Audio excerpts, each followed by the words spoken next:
and the next day you just want to throw your phone in the lake? Same. Maybe you feel like if you could just figure out how to be successful, that would be the thing, but every time you try, it gets more and more confusing. That was 100% me. When I started Plexus, I had no social media strategy. I had never made a reel and had, thank goodness, never heard of a niche. And I went diamond that way. And I always like to remind people that 99% of jewels in this company have also reached that rank without being social media influencers. Because like my good friend Sherry Hartridge has told me, and I love this quote, network marketing has existed long before and thrived long before social media ever came onto the scene, right? But a few years after Diamond, I got curious. Instagram was popping off and I thought, maybe that is what I need to reach the next level of success, right? So I'll spare you the details, and I'm hoping to save you from the long, hard journey of that pursuit. But I actually was able to figure it out. I did it. I grew to nearly 100,000 followers. I had the viral reels and all the things that came with that, and I thought, I've made it. Until one day it hit me. Do you know how much that follower account, those viral reels, actually grew my Plexus business, the reason I had started it? Hardly at all. And it wasn't just myself that had this experience. I have several of my own brand ambassadors and VIPs that have way higher followers than I do. And they have seen the exact same thing of it not equaling this immediate success that you think it would. Now, that's because I believe, this is my discovery, that network marketing, we do not need the same results as influencing, right? Network marketing is powerful because it's built on connection, person to person, not having a large following account. It's built through shared values and shared trust. So I believe that our collective frustration with social media, and maybe why you feel like you've been struggling with it, I know I was, is because you've been trying to win at the wrong game. We are not supposed, as network marketers, our goal is to be connection creators, not content creators. And when we make this shift, social media gets really fun again because we know our purpose and our power in that space. So are you ready to make it fun again? Make it something you enjoy? Okay, that's what we're gonna dig into. So with that thought in mind, this is what I want, this is the picture I want you to have in your head every time you show up, you open Instagram, you open Facebook. Social media is like showing up to a party, all right? And your goal at that party is to connect and make friends. Now there's 3 different types of people you can choose to show up as. The first would be that showstopper. She spends hours trying to look perfect, curating the perfect outfit. That's what she puts her time and thought, her appearance. She wants to be admired, but she doesn't actually have real connection, right? I can tell you, I have tried to be that person. And it's really difficult because it's not authentic, right? The second person is the wallflower. Now maybe you are that person in this room right now. You're online and you want connection. You want to have interaction, but you stand by the punch bowl, right? You never walk up and say hello and virtually shake hands because you think you gotta be the showstopper to do that. So mind game there, right? And then the third is the connector. She walks into the room warm, present, and kind. She doesn't need to be the center of attention. She just wants to meet good people. She shakes hands, asks questions, she listens, and she probably leaves with the number of her new friends to meet up for a play date later, right? That is the version that we as network marketers get to step into. Because that third person, that's the one who's not trying to perform, but just show up. So we get to do that. That's the image I want you to hold in your head. So here's 2 ways to be social on social media. We're gonna dive into both. I've got so much to cover, but we're gonna try to get through this. So take fast notes and screenshots, okay? The 2 ways, the first is posting and interacting. Now personally, I believe that interacting is the most important. But posting is where we can kind of get in our head. So we're gonna try to walk through that together and then get to the important stuff. All right, so with posting, and I'm gonna really talk about Instagram because Facebook is more easy to connect on, but this can translate over to both. With posting, I want you to see this stark distinction between a niche and a personal brand, okay? Because a lot of stuff you'll see online, if you try to listen to people selling courses on social media, they're not talking to a network marketer who wants to connect. They're talking to someone who is trying to sell a course or an item. Remember, what we are trying to sell is our ability to believe in you, to believe in the other person, right?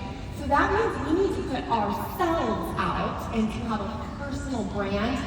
It can based on us. So we're gonna dig into how to do that. I'm gonna ask you a series of 3 questions next.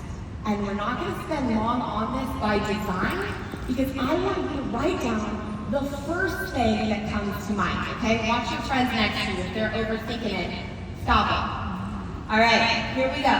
So to build this personal brand, you're gonna have this brand template. Now, I want to reiterate here, you are not going to post as a niche but you, but just like that social media room, when you walk into the space, you look like the same person you did last time.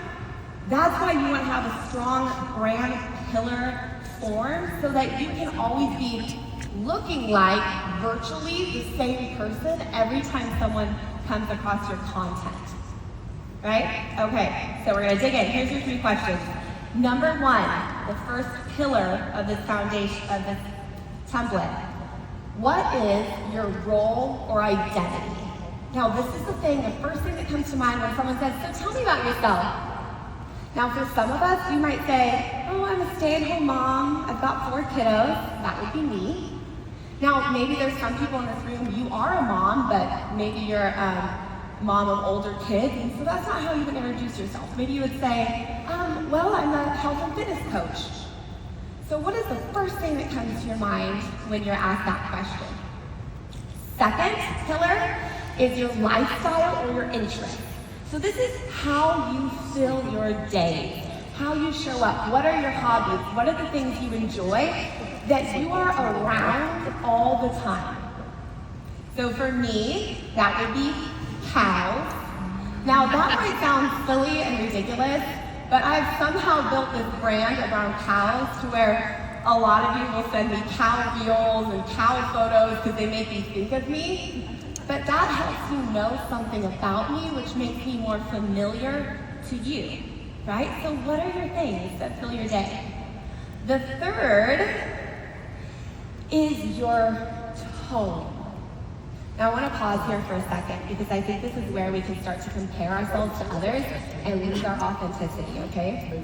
So your tone, and it took me a while to figure out how I wanted to say this, is the way you project who you are and what you have to offer and connect with. So for example, my tone is very happy and joyous and bubbly. Now, I used to not like this about myself because people would call me cute, and I don't know about y'all, but I hate being called cute.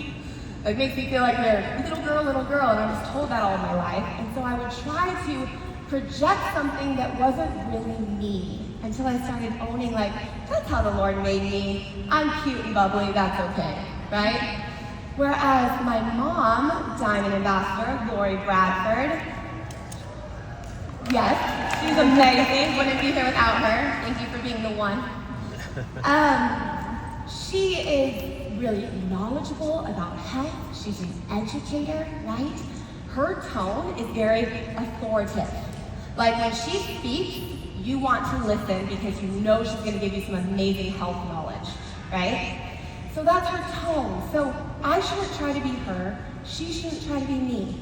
If you're in this room, and I know some of you personally, and you're quiet, and you're gentle, and you're soft, and you might call yourself an introvert, that is a gift, and that is your tone, so own the way you show up with that, okay?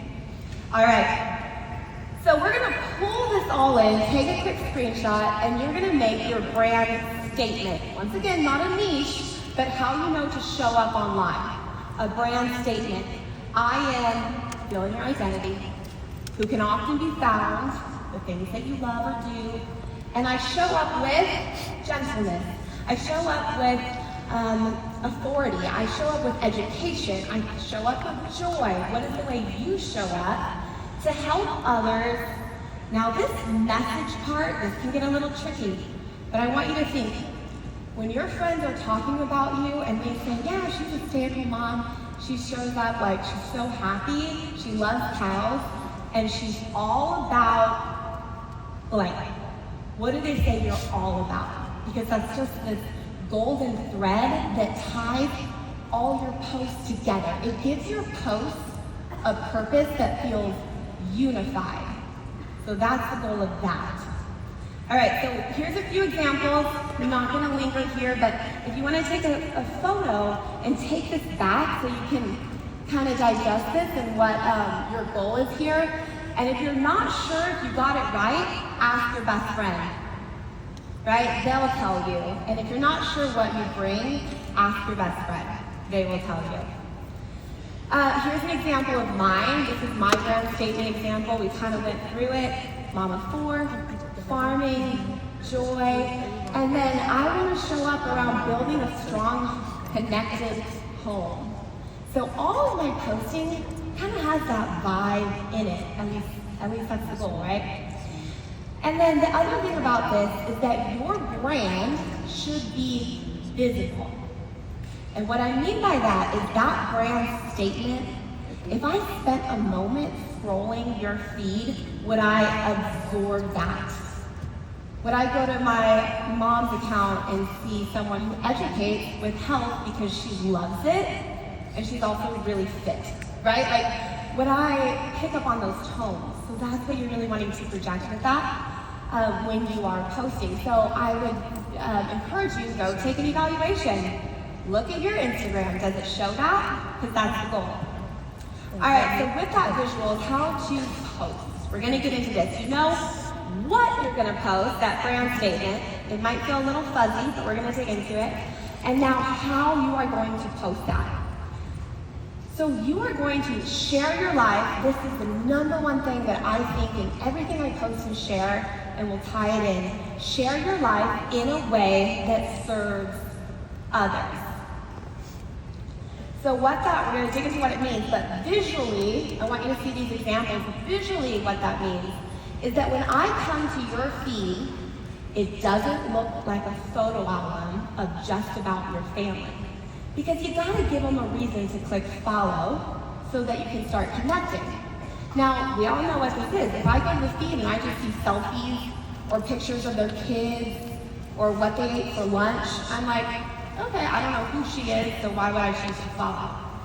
But if I see that person creating her content in a way that seems to serve me, so maybe that looks like something of, I have one that says, to the overwhelmed mom, and that's the text on the cover photo, that immediately tells the audience it's not just about Amber, she's speaking to people, right? So that is the goal with your cover photos. And a really quick trick, you guys, I've got 4 kids, we homeschool, I gotta keep everything fast and easy, is I just set my phone up against a mason jar of milk or something, and I hit record, and I will video just our life and take screenshots out of that video to make really quick cover photos that say it's not just about me. This is for you too, so they'll click follow. Okay, so 5 different content styles. So you know what to post, you know how you want it to look, which friends, you'll just keep getting better and better the more you do it, so don't judge yourself too soon. Next is the content styles. I wanted to give you this because I think it's really helpful to think of your social media feed like a magazine, right? And a magazine would have a letter to editor, a how-to, a hack. They have helpful articles in there about women that would pick up that magazine. So sports and fitness is going to be different than Joanna Gaines, right? That's how I like to think about this. So here's an example of different content styles for stay-at-home moms. And I did this because when I started posting on Instagram, and I know we have a lot of moms in here, I remember thinking my life is so boring. I'm like, everyone thought that. I'm just around kids. I had little toddlers at the time. I'm just wiping noses and changing diapers. But here's a way that if you use these content styles and you think, what can I give to the audience instead of making it about me? How can I talk about how I make diaper changes easy? What I do for my sick kids when they have runny noses? What I ate for lunch to get protein in? You're doing so many things in your day to survive and get through it or thrive in it that you can give back to the audience. Nothing is too small. Because I want you to remember, the goal is not virality, the goal is to connect with other people, right? So here's an example of my old Instagram account, and here is the new one. One is a photo album of me, one hopefully says, this is not just about Amber, it might be my life, but I'm gonna try to serve you through it in just the day-to-day thing, right? Here's an example of my old stories. So the great thing about this all ties into stories. So my old stories, I had to go way, way back in the archive. They are all focused on just me. It's documenting my day, and it's self-focused. Why would someone other than my mom and my best friends care to see any of this, right? Like, just being honest. So when I shifted over to how can I show up on my stories, but make it about the audience, the viewer, my thought was, I always was gonna go, oh, I can't miss Amber's stories. That was my thought, because she's gonna drop some hack or some tip or some cute something and share it because it's for them, right? So here's an example of how that ties in. I'm gonna give you one of my other tricks, stories. This is my favorite for all of the busy people out here. This is called a micro story. It has 3 parts, and I do this all the time. I will use the same moment, because remember, they don't care what I do after breakfast. I'm gonna use the same moment, set the stage, something that incorporates emotion, because we always want people to feel something, give them value that causes engagement. So you can see, instead of giving my pancake recipe, I say send me a heart and I'll send you my pancake recipe. Shout out to Trisha Rieger for that beauty. And then the third is engagement. So this is where then I ask them about themselves, right? It could be something like, are you a breakfast person or no? Something to cause conversation so that I can get in the DMs, because that's the most important thing, right? And friends, someone asked me the other day, how do you do stories when you're in your busy day and it feels like it's disrupting the moment? And I was like, I batch that content. So I might film this for breakfast, and you might see those stories the next day. Because I don't want to disrupt this moment with my family. I don't need to stop instantly and create it. I can put that up tomorrow because it's for the viewer, right? Huge, huge tip with that. And that allows you to be consistent, because that is the goal here. Just like if you wanted to meet new people in your town, you couldn't show up to the moms group once or twice, right? You have to show up over and over and over again. You have to introduce yourself. You have to be there if you want to make new friends. It's the same thing with consistency. All right, so we did, all right, we're gonna go into 2 ways to share Plexus. Because we've talked about your brand, which is the most important thing, because people are gonna connect with you, but how to incorporate Plexus in here. Now, personally, I will drop little hints of Plexus on my feed. It's in my highlights. Sometimes I'll put up some before and afters. Put up the before and after, and I'll leave it for about 24 hours and then take it down. Because I want someone to come to my wall, my Instagram feed, and not go, oh, she sells Plexus, I already use that, I don't need to follow, right? Or, oh, I'm using something else, or, oh, I've tried that before. I want them to click in so I can start connecting, so I can impact them. So it's there, but it's not the first thing there. So I really use stories, and I found that to be really effective. So I like to layer exposures. This is huge. You can do this every single day. Like Kinley said about Jill mixing up her pink drink and active, it just becomes familiar and normal every single day. But also show the business. Y'all are on trainings and Zooms and doing phone calls and three-way chats. You're sitting on the couch with your phone. Show that every day. Just like you want people to believe that you're serious about your products, you want them to believe you're serious about your business. So talk about that, right? Okay, so that's the layer part. How do we do Plexus? So I will do about once a week, sometimes twice, depending on how I'm feeling, a full Plexus offer. That's what I call this. And I follow a 4P method.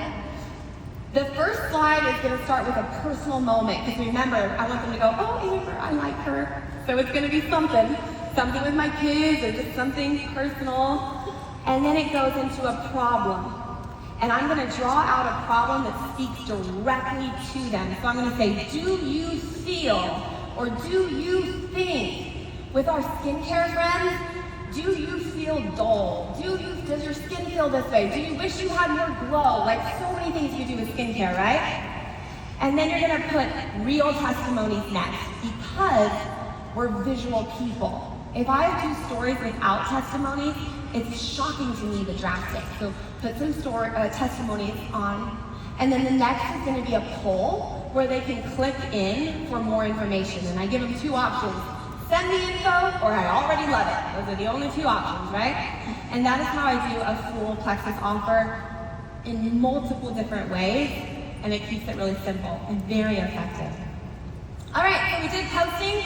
Now we're jumping into interacting, which remember I told you is the most important thing, because we don't want to show up to that party and never go meet people and hope they come to us.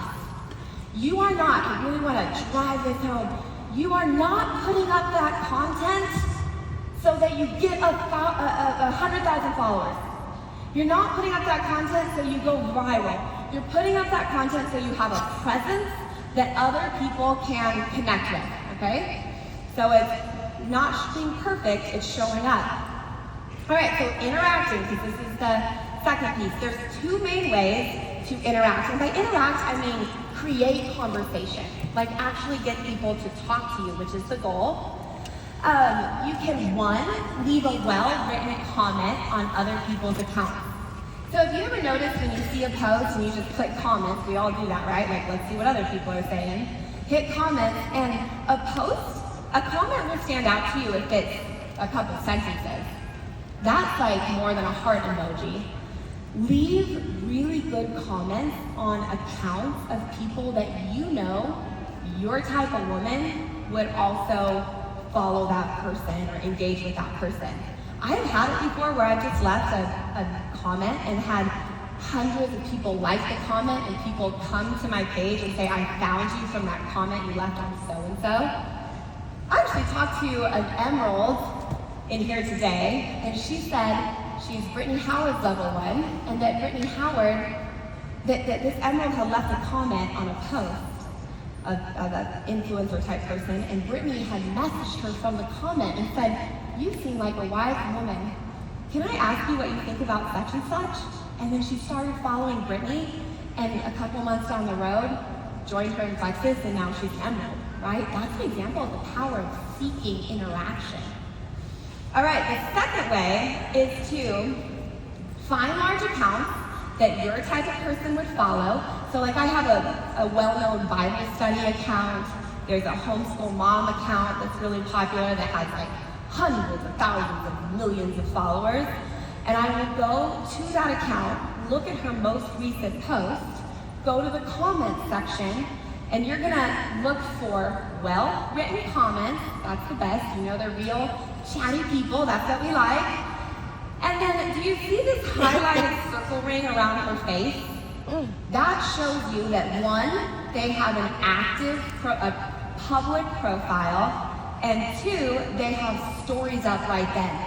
So by those four factors, I know this woman also likes the same stuff I like. She might like me. She has a public account. She has active stories up, and she likes to connect.